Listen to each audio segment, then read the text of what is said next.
dari kelompok 11 mata kuliah Psikologi Perkembangan Peserta Didik dengan saya sendiri Ulfiatul Hikmah dan teman saya Isbal, dan saya Nel Muna, lalu teman saya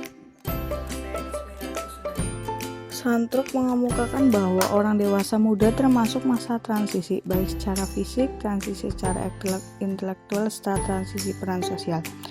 Perkembangan sosial masa dewasa awal ini menjadi puncak dari perkembangan sosial masa dewasa. Beralihnya pandangan egosentris menjadi sikap yang empati, dan penentuan relasi menjadi sangat penting pada masa ini. Dewasa awal merupakan masa permulaan di mana seseorang mulai menjalin hubungan secara intim dengan lawan jenisnya. Bahwa dewasa awal merupakan suatu masa penyesuaian. Dewasa awal merupakan suatu masa penyesuaian terhadap pola-pola kehidupan yang baru dan harapan-harapan sosial yang baru. Masa dewasa awal adalah kelanjutan dari masa remaja. Ciri-ciri masa dewasa awal menurut Herlock. Yang pertama, masa dewasa awal sebagai usia reproduktif. Masa ini ditandai dengan membentuk rumah tangga. Yang kedua, masa bermasalah. Bermasalah dalam hal ini karena penyesuaian diri terhadap kehidupan perkawinan, peran sebagai orang tua, dan sebagai warga negara yang sah secara hukum. Yang ketiga, masa dewasa awal sebagai masa yang penuh dengan ketegangan emosional. Ketegangan ini muncul dalam keadaan tertentu dan sebagai ungkapan sukses atau kegagalan yang dialami dalam penyelesaian persoalan. 4. Masa dewasa awal sebagai masa ketergantungan dan perubahan nilai. Tujuan perkembangan dewasa awal.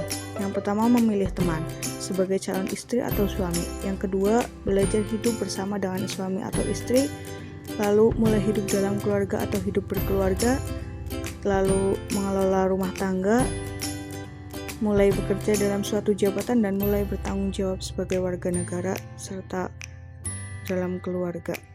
Bertanggung jawab dalam keluarga. Sekarang kita akan membahas tentang masa dewasa tengah. Masa dewasa tengah dapat dilihat dari 3 aspek.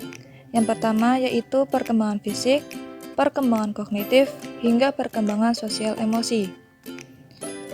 Masa dewasa tengah berada pada usia 40-60 tahun. Pada tahap ini, umumnya orang-orang akan mengalami penurunan kemampuan fisik dan psikologi, seperti mudah lupa, mudah lelah, dan khususnya bagi wanita itu mulai memasuki masa menopause. Pada perkembangan fisik, mereka mulai mengalami perubahan-perubahan pada bagian-bagian tertentu, seperti mulai tumbuh uban, kulit mulai tampak kerutan, daya ingat mulai berkurang, kemampuan pendengaran juga berkurang, dan lain sebagainya. Selanjutnya, pada perkembangan kognitif, itu pada umumnya seseorang akan mengalami penurunan daya ingat. Setiap orang akan mengalami penurunan daya ingat yang berbeda-beda. Untuk mengatasi hal ini, seseorang perlu sering menggunakan otaknya untuk membaca dan bekerja. Dengan membaca dan bekerja, maka penurunan daya ingatnya dapat dinetralisir. Menurut teori psikososial Erikson, pada masa dewasa tengah ini termasuk fase generativity versus stagnation. Pada masa ini, mereka lebih memfokuskan diri kepada karir dan keluarganya. Generativity adalah suatu perasaan yang ada dalam diri orang dewasa untuk mampu berbuat sesuatu sesuai dengan perannya. Sedangkan stagnation adalah seseorang menyadari bahwa tidak mampu berkarya sesuai dengan tuntutan perannya. Perkembangan sosio-emosi pada masa dewasa akhir. Teori perkembangan sosio-emosi. 1. Teori Erikson. Teori ini menyatakan bahwa individu mengalami masa dewasa akhir dapat melibatkan refleksi terhadap masa lalu dan mengintegrasikan secara positif atau menyimpulkan bahwa kehidupan sebelumnya dilalui secara baik. 2. Teori aktivitas. Teori ini menyatakan semakin besar tingkat aktivitas dan keterlibatan seseorang di usia lanjut, semakin besar kepuasan hidupnya. 3. Teori selektivitas sosioemosional.